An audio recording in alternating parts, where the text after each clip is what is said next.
You said something earlier about franchising as a people business, a relationship business. Talk about that a little bit more. It doesn't matter if you're selling paint, if you're selling automobiles, repairing automobiles, mowing yards, killing mosquitoes, doesn't matter. It's a people business. How do you feel about that? What do you? Yeah, 100%. I think it depends on the franchise, right? I think food, like the fast food, the McDonald's, the like KFCs, like that model, they're more process driven, right? Which is, the people are somewhat interchangeable as long as the end product tastes the same. I think that's why those businesses are so scalable to the points of, guys own hundreds of these things like it's nothing.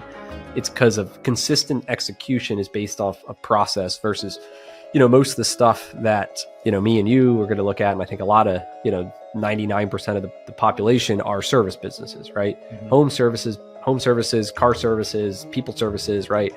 And that are not, yes, they're process driven, but they're highly dependent on the person to execute the process. And so, welcome to the Franchise Hot Seat Podcast, where we talk about all things franchising. Now, here's your host, Dr. John P. Hayes.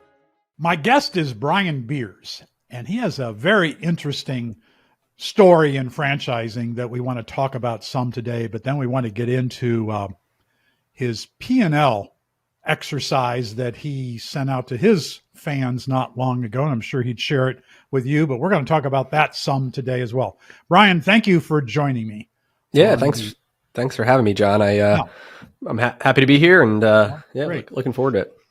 So you're a young guy. Your father, I believe, was a Midas franchisee. Is that correct? Yep. Okay. Started in 1976. All right. And then at some point, you and your brother got involved, and now you're the kind of the Midas kings. Tell us what you do with Midas. Yeah, so what it looks like today is, my brother and I, we operate 33, Midas auto repair shops in the, Philadelphia, New Jersey, regions. And, we've scaled it just from a few. We had, my dad had, built it from kind of 1 to 6, did that for, with his brother-in-law, my uncle, for, many years, 30 plus years. And, I graduated college, University of Miami, not far from you in Palm Beach there. And, 2010, I was looking for the next thing to do. He was going to retire, sell the business, get out. And I said, well, before that happens, let me see if I can come learn business. Maybe I can, make a go of it. And so I joined the business and learned best practices from other franchisees and just, started to figure out what works, started to, gain traction. And then, I did that for 6 years and then said, how do we, I want to make more money. I didn't own any of the company. I was just an employee making, the W-2 or whatever. And, but I felt confident in our abilities. So my brother and I went out and got a loan and acquired 2 locations in the Philly market, and, ran it all as one, but, equity, whatever was different. And then, the power of compounding, we just took the money that we made out of the 2 locations and bought another one. And that was 16. We bought another one in 17. We opened up a new store in 18, bought another one in 18, another one in 19. Then that we had 6 stores, my legacy 6 stores. And then we took our, kind of 6 store money. We bought a group of 7. So we doubled overnight. And then once we're in New Jersey, once we're in the market, it's easy to buy other ones. And, we ended up buying another group of 5 and 4 and whatever. But as of today, we bought out our dad and uncle. And, we have a sizable company. We'll do about, over $40 million this year in revenue. Great 200 plus employees and, built out the office. We have this whole team in the Philippines and nobody teaches you this stuff. You just kind of figure it out as you go along. That's right. Nobody teaches you this. That's so, point. You can read all these books and traction and EOS and scaling up and, listen to these podcasts. But at the end of the day, there's no answer. I have this funny meme. It's just these 2 kids in this cardboard boat with a bunch of duct tape on it. And that's how I view my life sometimes. My brother and I were just we're just figuring out and just doing whatever we think is best. And at the end of the day, it's you make a bunch of bets and, you just hope that the bets, your winners are going to make way more money than the ones you lose on. And, that's like any business. So why Midas? It's one of the oldest franchise brands, which is why Midas, maybe because everybody knows about Midas, but also people think, well, mufflers, I don't even have a muffler. If I do, I don't know where it is.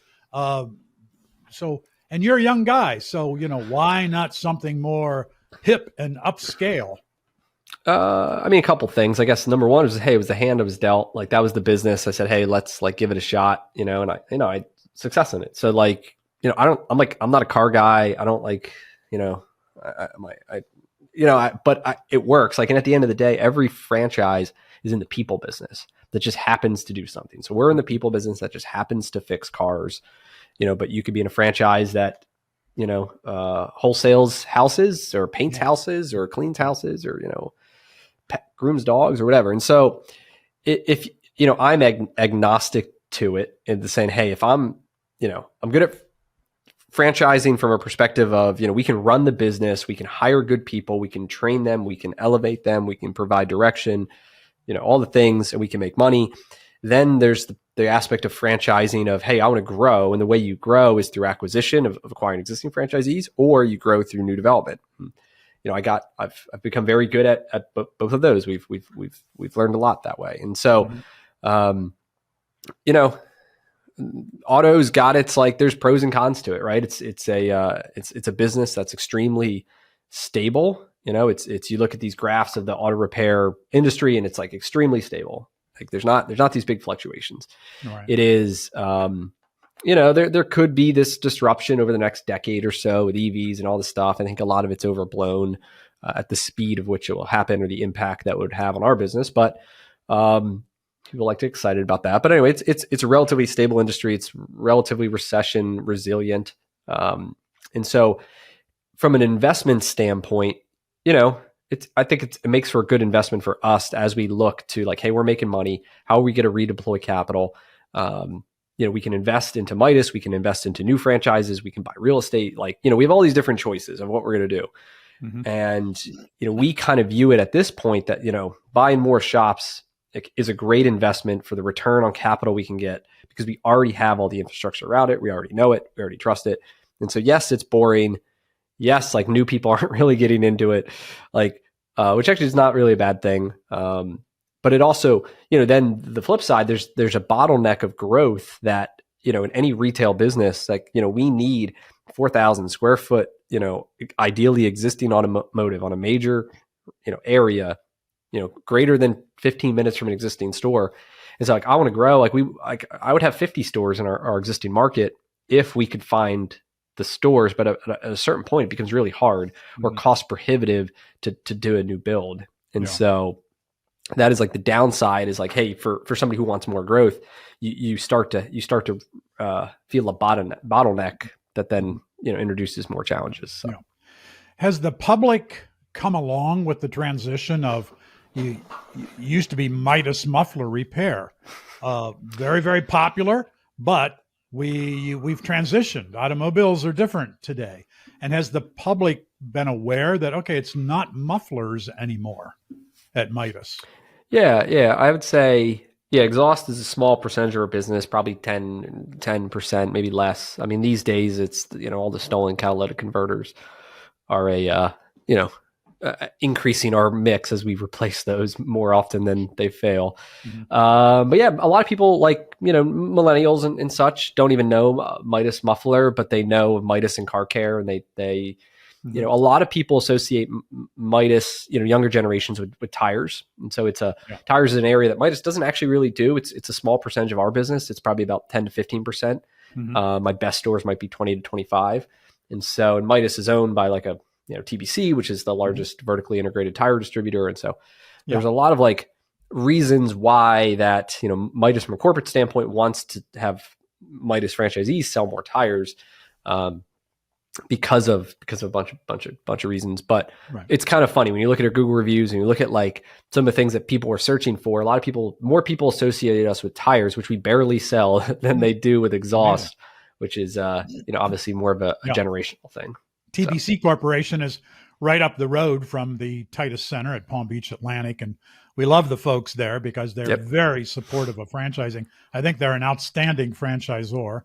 Lenny Valentino leads the group there for Midas, and very, very engaged, as I'm sure you know. Because that's the kind of personality. He's a Jersey guy who I always like the Jersey guys. Lived in Philadelphia for a long time. So I know they do a good job. So at what point do you say, okay, well, we own 33. We we could own 100, I guess, over a period of time. Maybe not, maybe hard to get. Should you look at another vertical at some point? And if so, any ideas what that might be? Yeah. So we're in the process now of kind of as we build kind of our business plan out, which is, one is, can we buy existing stores in our existing footprint? I think that's slam dunk, zero incremental overhead. Then it's like, are there adjacent markets that we could buy, whether it's, central PA, maybe looking into the borders of New York, maybe looking down into Maryland, maybe, an hour and a half, 2 hour radius type of drive time. Now my brother and I, like, I don't know, we both have young families. Like, we don't necessarily want to have to get on a plane or feel the need that, like, we got to fly to St. Louis or Chicago, or, if I was willing, and just because I own it doesn't mean I have to go visit it, but like my people do. And I don't know, it adds, I think, a level of complexity that I don't know if, like, from a lifestyle to how much more money I would make perspective, I would want to complicate it. And so, our perspective is, hey, if we can stay, we live in like a huge populous area. There's tons of opportunity, tons of business, just like in the tri-state. And so, first is those things I mentioned. Yeah. Then the next vertical is, we've learned a lot of these principles of how to be successful, right? In a highly competitive industry, there's lots of competition. It's huge. There's a lot of people wanting to buy the good, right? Thus a lot of competitors, direct to consumer, with people driven businesses. And so we're starting now to explore, can we take the money? Can we invest in a new vertical? Can we build that vertical up to a similar size business that we have today? And so, we're looking into the home services is where we're looking because of those reasons, where low barrier to entry. So, like, we can buy a whole lot of territory for not a whole lot of money. In the businesses that we're looking at, there's no real estate requirements. So we don't have that bottleneck that I mentioned earlier. Highly fragmented. There's lots of competitors, a lot of mom and pops. A lot of them are, unsophisticated from like a marketing, a branding, like, the things I'm looking at, it's all this digital and SEO and pay-per-click, there's all this shit. And then all these leads go to a call center. And then the franchisor has got these like in-house trained people, in the US who are like, converting these, inquiries into leads on our, appointment book for my, our team to go to the house and then, close the sale. And, if the business then becomes, all right, we're, leading this sales, fragmented sales team, weekly calls and check-ins and Zoom calls and like all the things I think that, make it a little bit more of a challenge for a remote workforce. But we get that down, whether it's in Philly or, we could go Maryland, we can go all those other markets, right, and have a pretty good business. So, it's in the home services is where we're looking at. Okay. And, we're pretty close on doing our first deal. So, okay. So you said something earlier about franchising as a people business, a relationship business. Talk about that a little bit more. It doesn't matter if you're selling paint, if you're selling automobiles, repairing automobiles, mowing yards, killing mosquitoes, it doesn't matter. It's a people business. How do you feel about that? What do you? Yeah, 100%. I think it depends on the franchise, right? I think food, like the fast food, the McDonald's, the like KFCs, like that model, they're more process driven, right? Which is, the people are somewhat interchangeable as long as the end product tastes the same. I think that's why those businesses are so scalable to the points of, guys own hundreds of these things like it's nothing. It's because of consistent execution is based off a process versus, most of the stuff that, me and you are going to look at. And I think a lot of, 99% of the population are service businesses, right? Mm-hmm. Home services, car services, people services, right? And that are not, yes, they're process driven, but they're highly dependent on the person to execute the process. And so, the skill set is all in the people. Like, from me as the leader, like I need to hire, a really good, COO level person, or this is how my structure works. So it's me. I have a COO. He's got, he runs all the day to day. He has 4 to 5 district managers below him. Each one of those oversees, 8 stores, let's call it. Mm-hmm. And so, he has to be really good at identifying really good district managers, and the district manager's role, they do all the hiring for the stores, right? So that person needs to be really good at identifying talent, selling them on the vision, bringing them aboard, training them on what the heck to do, and then setting the expectation and holding them accountable.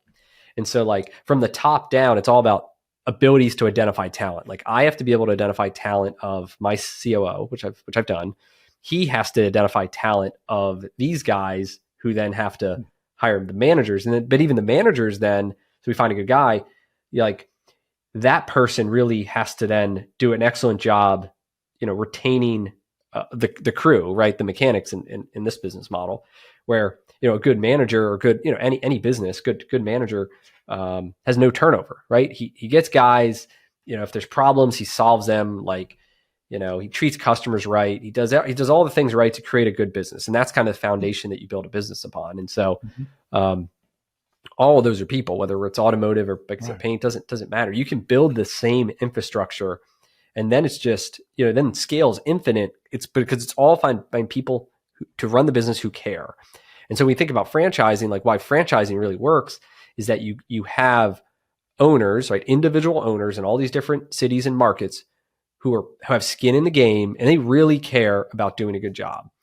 And why they can't be corporate is because sometimes with the whole corporate structure, it's hard for them to find employees that care at the level and the commitment that the franchisee cares, whose family's on the line, whose money's on the line, all that stuff. And that's why it works. Now, on a small scale, I think I can achieve similar, that we can have multiple locations and operate them well if we can put people who probably could be a franchisee, like they have all the skill sets, but maybe they're risk averse, right? And they don't want to take the risk to financially make the commitment, but they have all the core skills. So like we go out, we can find those people, we can pay them a really good salary, they get profit shares, they get huge upside, they have limited downside. And then they are kind of like mini franchisees where they are going out and executing the model. And then it's not relying on me necessarily as the franchisee.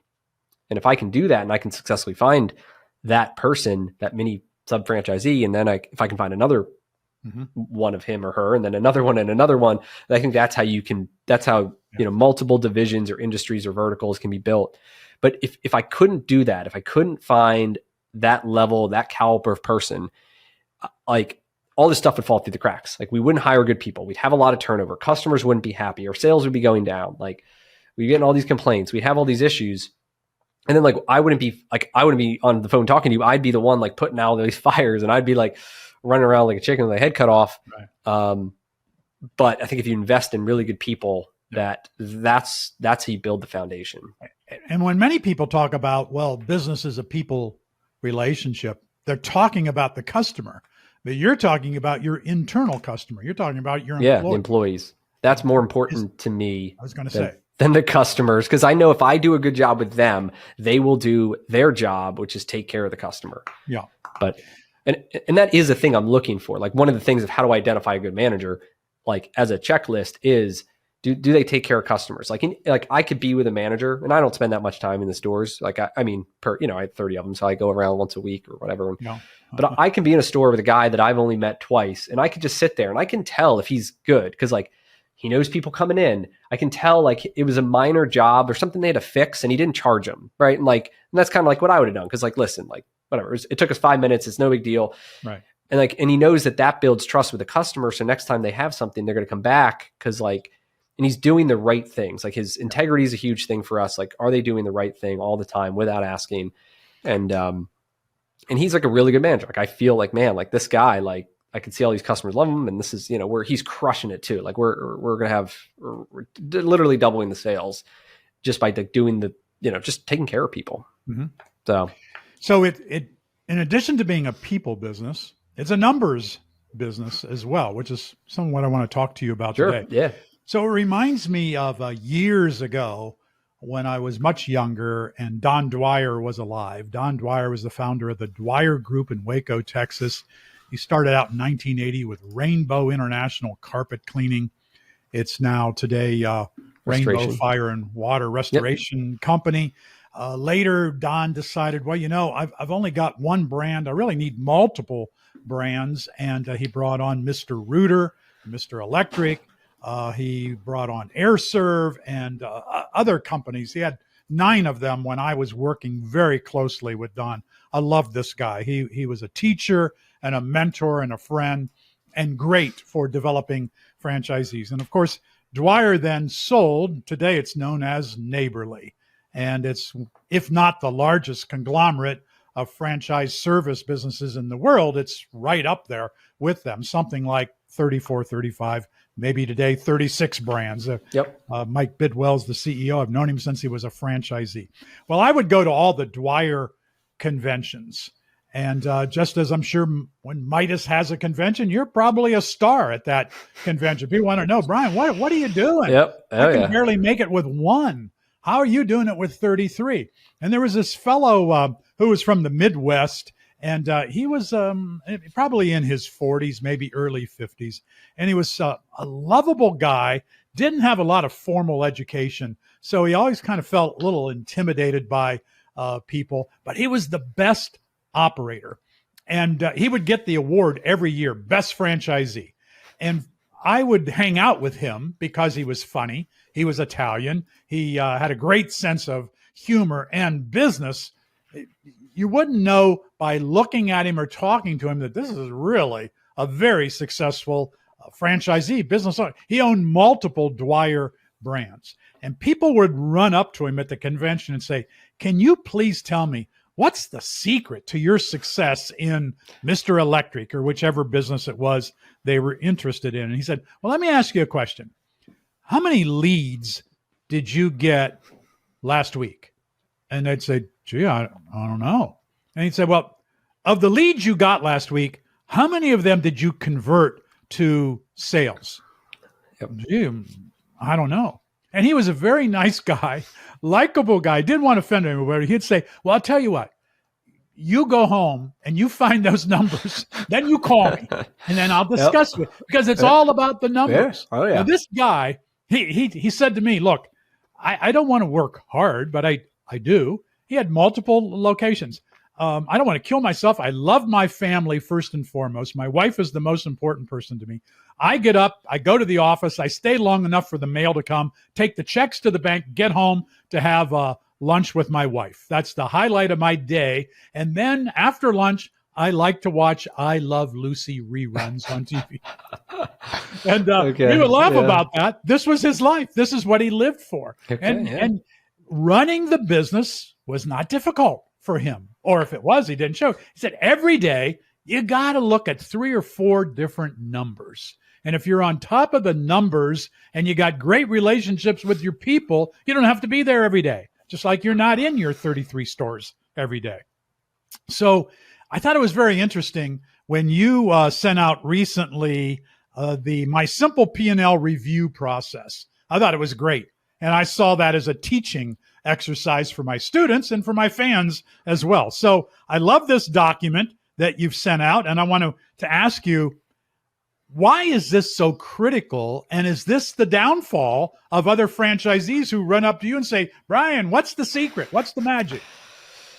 Yeah, I think, listen, I'm a numbers guy. I could spend hours and days just diving into numbers and building spreadsheets and all the stuff. And I think, it's fun. It's fun. Like, it's not like draining on me at all. It's fun. But then I think what happens, or what has happened to me over the years, is I would build out these massive spreadsheets with all these numbers and eye charts and graphs and all this shit. And to me, it would make a lot of sense because I'm super into it. But then you're kind of review it with someone, but then they would nod their head and stuff. But you could tell like their eyes glazed over and it was just too much information. And so, what have I learned over the years too is hey, to make this really work, we need to simplify it. We need to make this as simple as we can for everybody involved, and that the less things we focus on, the less numbers we can focus on, but then we can concentrate our energy into those things. And so even now for our we have a dashboard review that we do every month. Actually, we do it every week, every month. We have different time ranges we can look at, but very similar to what his is, hey, are you getting at a top level? Are we getting the phone to ring? So we can track phone calls. So do we have leads coming in? We look at the call conversion. Like you said, are we able to convert leads to visits? And if we don't, if a number's not good, we look at that. Are we estimating right? Are we doing a good job? And then are we closing the estimates, right, of the things we present? And so from an operational standpoint, yes, we look at that. We look at a very, very similar metric: leads, conversions, average kind of sales per customer and there. And then yes, on the P&L side, then on the back end of what my brother and I look at, yes, it's going to be Very similar. There's in every business, there's only a few levers that we can really control or can influence, and it's sales, right? Are we driving sales? The lead conversion kind of leads into, are we getting sales? Number two is like our gross margin. So what's the profit left over after our direct expenses? In our case, we're only really counting the materials like the brake pads or the rotors or whatever it is that we buy, and then we put it on a car. And so, we could have a store at whatever, 75% gross margin. We can have a store at 80. We could have a store at 60. And like small points in that margin have a massive impact on the bottom line. And so that gross margin is like a hyper-focused thing because we know we can't really buy cheaper. I mean, yes, we can get some deals. You can't really buy that much cheaper though, right? It is what it is. Then it's just a matter of, maximizing the value that you can deliver and sell it for. And so it's funny. There's this thing that happens where if your gross margin goes up by like, let's say 2%, you would think you would make 2% more on the bottom line, but you end up making like 3% more because you actually just sell more to get there, and then it dilutes other costs. But so we look at gross margin, we look at payroll. And so like, in all these businesses, payroll is one of the biggest expenses, usually bigger than our cost of goods in our business. And it's highly controllable in your ability to hire good people, to set the expectations. And if they're not performing and you didn't make the right hire, don't drag it along. Like go find somebody else, right? Who would do a better job in the role. And so that's a big expense we look at, like from an operational standpoint. And then from there, like the rest of it, we have less influence on. And so that's why when I kind of talk about here is, in every franchise, you have variable expenses. So expenses that are going to, go up when sales go up, and they go down when sales go down. And so the royalty is the biggest one, but we all know we're going to pay 5, 6, 7, 8% to the franchisor. We're going to have required minimums on advertising. That's normally 5% or so. We're going to have credit card fees. That's going to be 2, 3%, something in that range. And so, for every dollar that comes in, we have about 11, 12%, whatever it is, that automatically goes to those buckets. And then you've got fixed expenses, right? Where you've got expenses that are not going to change. You've got rent, you've got health insurance, liability insurance, utilities, all this other stuff, back office fees, other overhead. And so, we kind of focus really on driving sales, control the margin, have payroll stay within budget. I'm not saying like we lay off a bunch of people because it's low, but like, we do what we need to do to keep it in line. And then all the other expenses, just like keep an eye on them. And if we can do that thing and then we can grow sales, like that's how it becomes duplicatable. Okay. So at the time you sent out this P&L, you said this is a single auto repair franchise, one of 32 at the time. Analyzing a P&L doesn't need to be complicated. And the more reps you get, the easier this becomes. And I'll share some of this with the viewers to see what your P&L lays out like. I think you're showing March through June of one of your stores that was producing $83,000 in gross profit. So is that a good number, bad number compared to the other 30 some in your network?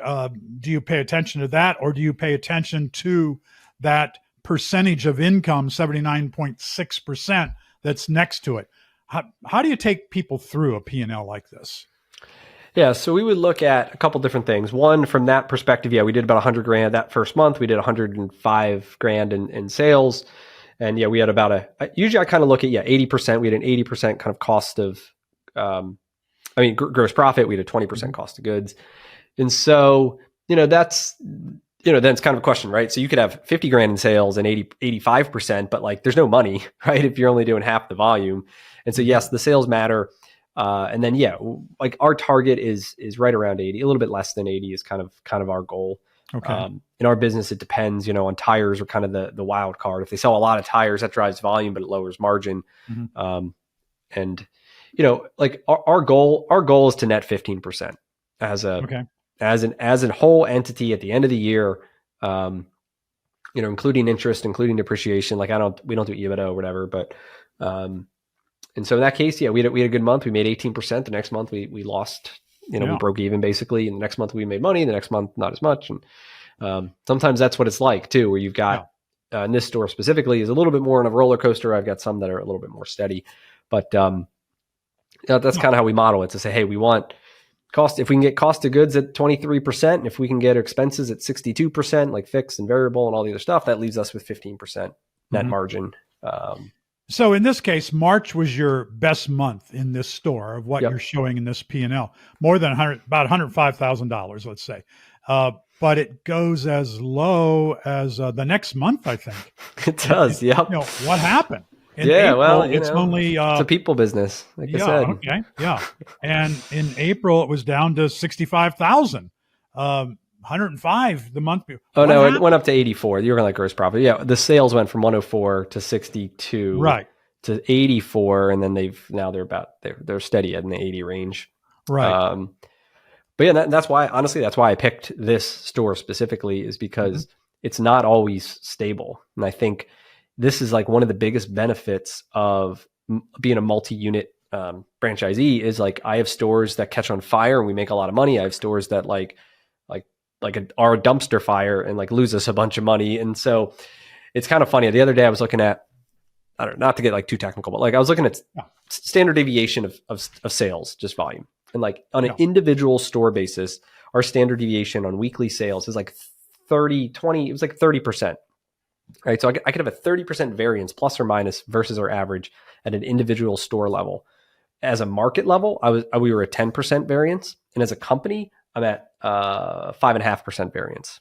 And so the bigger you get, right, the less variance you have. And that's kind of what this shows, is that, we have good months, we have bad months, but the more we have, more stores we own, and in our case, it's eventually going to be the more industries we own and the more markets we own, the more stability that gets created, the more predictability, versus you have that. If that was the only location I owned and I went from making 18 grand one month to losing $900 the next month, I'd be like, to making 9 grand the next month, to only 4 grand the next, I'd be like on this roller coaster, probably freaking out.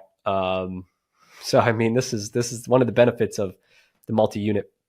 Yeah. Multi-unit is stability that happens. And that was intentional here with this too. And yeah, it was a good example. And why do you think that happened? Did you sell fewer tires that next month? Did you have fewer? In this business, were you closed, or what no, happened? like you can see the margins are steady, so the tires are not a factor. And this one, I believe, we've had some personnel, we lost an assistant manager, I believe, and maybe somebody quit, or it was like we lost staff that couldn't then do the work. Yeah, that's what happened. Because then we can see kind of our indirect labor costs, which is like our management payroll, loaded management payroll went down. Normally it's like 12%, 13%, right? It went down to 8%. So like it was a guy kind of running it by himself, probably just, suffering a little bit there. But then you point out that for this store to hit 15% net, which is what you want, you want that in all of your stores, right? Yep. We need a minimum of 100,000 per month in sales, and anything less, we have virtually no chance. So how much then do you focus on, okay, what do we have to do, advertising, marketing wise, to get $100,000 per month in sales? You spend a lot of time on that, or is that not a focus point? Yeah, no, that's it. It's what do we got to do? And then we look at, for us, it's car count. So we need more, in our business, we need more cars in the bays. And then, so that's what backs into that dashboard I was talking about, where we're looking at, we're one of the benefits that Midas provides is a thing called MarchX. So every time someone calls us on a like you Google shop right now, there's a phone number. That is not our direct number. That's a marketing number. So they call the marketing number. The call it says, this call may be recorded for whatever.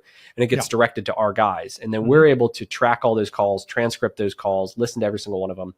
And so then we look at, how many calls are we getting a store? And so like I could see 2 different stores, they're both getting 100 calls a week or whatever it is. And the one's doing 20,000, the one's doing 50,000 or whatever. And it's like, all right, you're both getting the same like number of bats. Now there's a couple things that have to happen here, but like, are you getting people in the door? And then once you get them in the door, are we doing good inspections and like finding, work to talk about? And then are we closing the things that we talk about? So those are kind of the 3 areas that we can, now if we have a store that's only getting 50 phone calls, then we would say, okay, well, we need to generate more calls for this store. We would look at a couple different things of, we could spend more money on marketing. Maybe we could just change the marketing that we're doing because we have like a predefined budget there. Or we look at the operations of the store. And a lot of times people say, well, the phone's not ringing, it's the marketing. Everyone blames the marketing.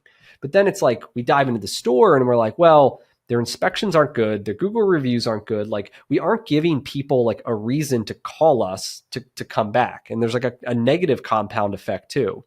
And so sometimes we change the manager, and now people are having a better experience. They're telling their friends that, all the nice things that happen. And then now all of a sudden, like it's the same exact marketing. It's the same exact like staff, except for the manager. And now we got 75 calls. Now we got 80 calls. Now we got 100 calls. And like he is organically growing the business because he's doing a good job. And so I think people often too often blame marketing, which it could be marketing, but first it's like, is our team doing things the right way? And then we look at all those KPIs and then we can train to them. Like we know if our phone conversion sucks, that, we got phone training process and that Midas provides us that we hold our guys accountable to role play it out. Right. If our presentation sucks, or close rate, then we'd say, all right, well, are we doing X, Y, and Z? Are we bringing customers out to the car? Are we talking about, what they came in for today versus like maintenance? Are we utilizing payment plans? Are we doing this, this, and this? And so, how we drive the business operationally to the numbers that we desire to hit our margins, we kind of back into those, what are the actions we can take tomorrow to grow it? Mm-hmm. And with 33 stores, do you ever get to the point where you say, we don't have to worry about the marketing. We got it down. We have the formula. But does it change neighborhood to neighborhood, or what are the factors there? Yeah, so there's a couple different ways we can market. So every franchise is a little different. In Midas, there's because it's a national brand, there's more layers than if you were in a smaller franchise that wasn't. So in the Midas business, we pay 5% to Midas, who then takes that money and divides it up across the nation and develops budgets that are like, on a national basis, we are going to advertise during the World Series or on the Weather Channel during hurricanes or whatever it is. Right. And then they're going to take some of the money and they're going to put it towards regional budgets. And they're going to say, okay, Philly DMA, you're going to get this amount of money. Dallas, Virginia, this, that. But it's not like prorated based on the franchise generation. So some franchisees are negative because like they live in small markets that have cheap media and they get less than they produce. But I benefit from it because I'm in a major metro. So there's that. And then I have money locally extra money. So another 1.25% that I give, and Midas gives me a little bit more than that to match it, that I 100% control. So you've got all these different layers. I only vote and I'm very hands off on all that other stuff. Mm-hmm. But then the local money that I've got a substantial budget on, I get to choose. And so, I could go a couple different ways. They could, if I want, I could go digital to say, hey, let's try Facebook, let's try Google, let's try this, this, and this. But in my opinion, in my viewpoint, Midas is already doing all the digital stuff. And so like, I want to do like the local stuff. And so I spend it almost all on direct mail. Mm-hmm. So I'll spend whatever, $500,000 or whatever it is on direct mail because and people don't go more than a zip code away or whatever from where they work or where they live to get their cars fixed. I'm sure you go somewhere close to your university or close to your house. And so that's who we target. So we say we work with a direct mail company. It uses every door direct mail, USPS. And so we get a map. We pick 5,000 homes that are within a mile radius of our stores because these are highly populated areas. And then, we mail it every month, 5,000 pieces every single month. And then, they have the ability, I'm able to give them some customer data. They're able to do these matchbacks to tell me who did we mail to? And then I'm able to see like how much money did they spend? And so then I'm able to determine on a route by route basis to say, hey, like, we've spent whatever, $5,000 over the course of the year on these, X amount of routes that have only generated us $10,000 in business. Like this route's not good. Like, and then we could look to say, hey, we're getting a whole bunch of business from these routes over here, and we're not even mailing to them. So that would imply like, hey, maybe that's a good route and their neighbors would also like appreciate our business. And so then we'd redirect money from low ROI routes to high ROI routes. And so that's how I'm pretty unique in that. I don't think there's anybody else in the country doing it. Like you need the budget, like in direct mail, you need to send a ton of pieces for it to make sense. If you have one store, it's really hard, I think, to justify for people's mind to spend enough money to have an impact versus like I send it every single month. I've been doing it for years. So people kind of like are used to getting it. I think people only get the cars fixed like 3 times a year. So like I got to hit them when they need the service. Right. And so the only way I'm going to know that is if I hit them every month and, hopefully I'll catch them on, 3 of the months of the year that they need it. Yeah. Great. How much time do you spend with the P&L? Not a ton, probably, because we have a team, I have a team now. So like, we have office people, we have that prepare it, that'll flag things. I used to be the person who would comb through it and look for discrepancies, look for costs are higher, here than there, especially in controllable stuff. But me personally now, I mean, we have a team in the Philippines that will spend hours and days, and that's their job, is to look for the discrepancies of where shop supplies are too high, or where we think we've missed rebate dollars, or, whatever it is. And so, I kind of get the final review point, and, I'm more forward looking, as to say, kind of like this exercise, which is saying, all right, we're at 13% now. We want to get to 15. What do we got to do? We need X amount of sales. And then I'm more working with our COO and DMs to say, how do we then develop a plan to get us to the sales metric at the margin to hit the, because I know if I can do that, I know all the other numbers are going to work out, and we're going to hit our numbers. So there are only like 3 numbers that you're looking at when you look at a P&L on a single store. Yep. So how does that work? What are you going to look at when you sales, look at this P&L? Sales, cost of goods, payroll, like those. Then how much money do we make at the end? Yeah. Like, and I could like look at this month and say, all right, well, what are we on track this month for? Like, and if we haven't made much changes in payroll, that's going to stay the same.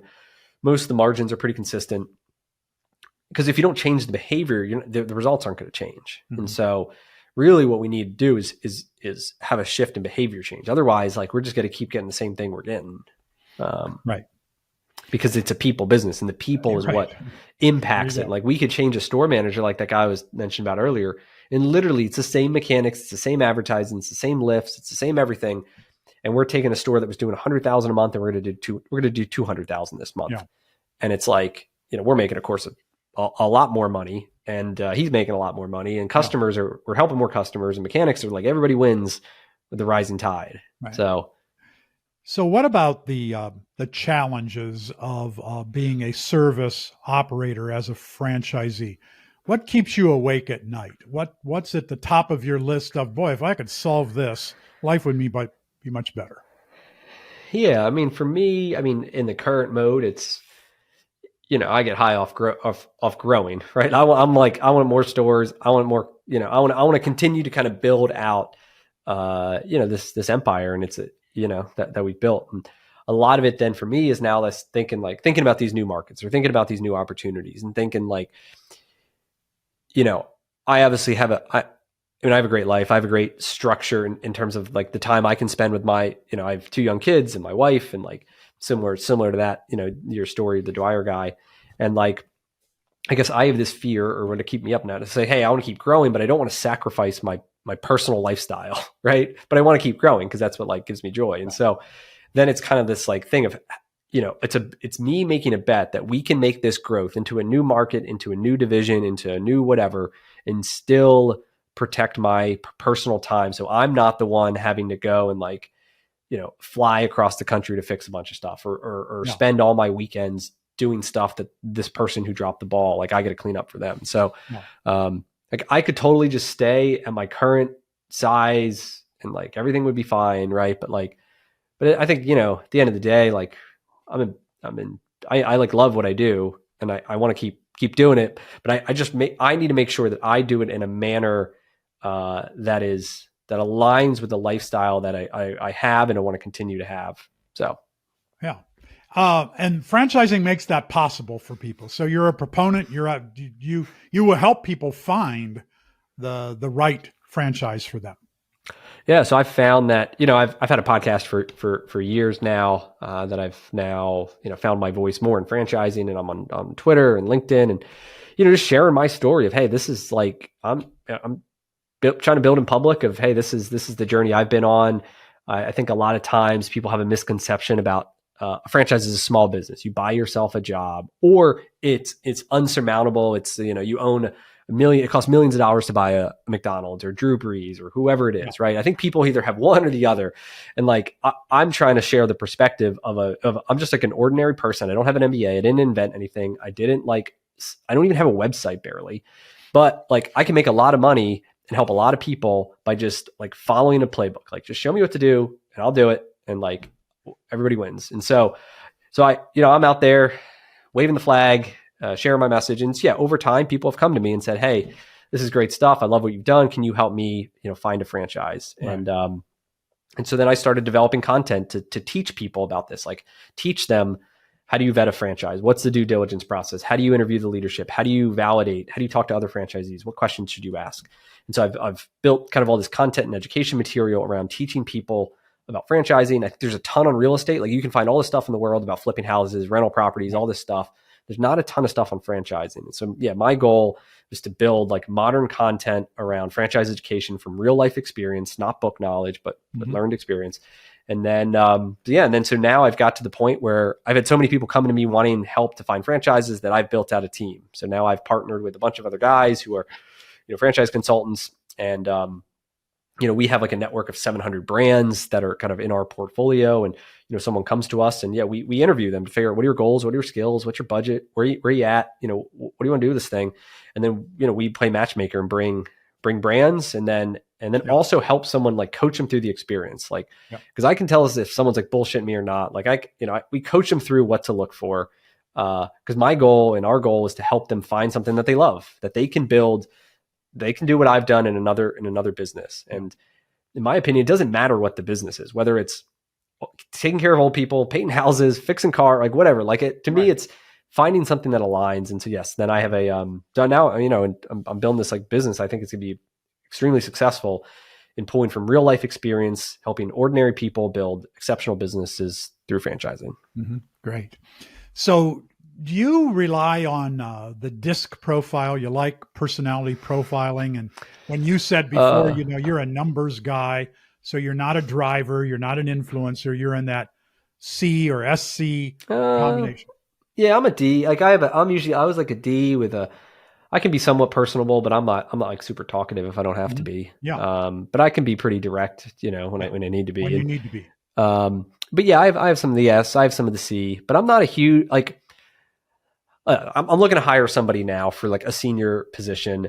Yeah. I had him take it. It produced exactly what I already knew about him. Let's just put it that way. So like, I've occasionally used it. there are some other people who like, it's like the Bible and they like have every employee do it. And like they dictate conversations based off of like the match, but it's like, whatever, it's overkill to me. But, I'm a pretty good, I can read people pretty well. I can just like look at somebody after I talk to them and tell them like, what they are. So I believe in matching someone to the role that meets their skills. Yes. Absolutely. Do I require them to take a DISC? No. But I'm more the other way. I give it to every student. Okay. Here's the interesting thing. I know what they are, but they don't know what they are. And your employees are that way. You know what they are, but they may not know.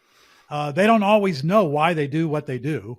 What's the reason behind that? And that's where a DISC becomes enlightening to people, which is one of the reasons why I like to use it.